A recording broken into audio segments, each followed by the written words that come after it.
एगे एदा कमर ने मटका नहीं तो लगते 440 वोल्ट के झटका।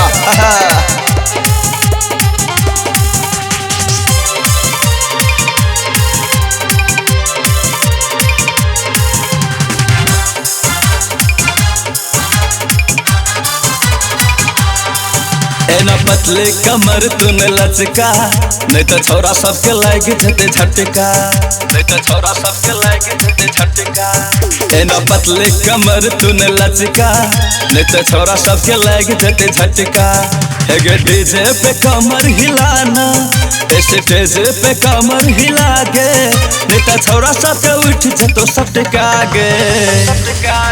एना पतले कमर तूने लचका नहीं तो छोरा सबके लाग जते झटका। एना पतले कमर तूने लचका नहीं तो छोरा सबके लाग जते झटका।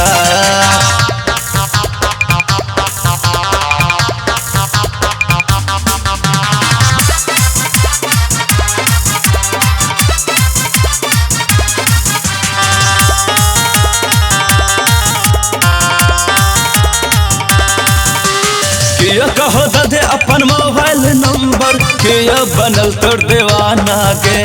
किया कहो हमरा से शादी तू काले किया सुनावे तोरा गाना गे, किया सुनावे तोरा गाना गे। गे कने सुनना किया कहो दे अपन मोबाइल नंबर किया बनल तोर दीवाना गे। किया कहो हमरा से शादी तू काले किया सुनावे तोरा गाना गे। थोर चल न एना ऐठ ऐठ का न त चुमल तो छोरा सट का। एगे डीजे पे कमर हिलाना स्टेज पे कमर हिला गे न त छोरा सबके उठ जतो सटका गे। एना पतली कमर तूने लचका न त छोरा सबके लाग जते झटका। एना पतली कमर तूने लचका न त छोरा सबके लाग जते झटका।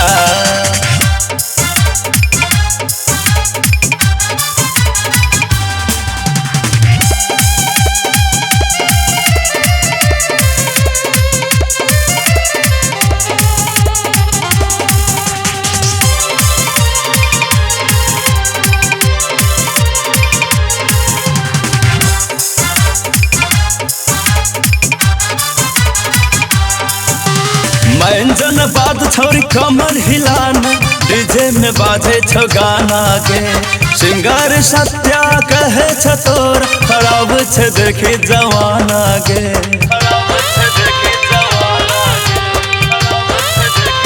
आवो तो बुझले मंजन बात छोरी कमर हिलाना डीजे में बाजे छो गाना गे।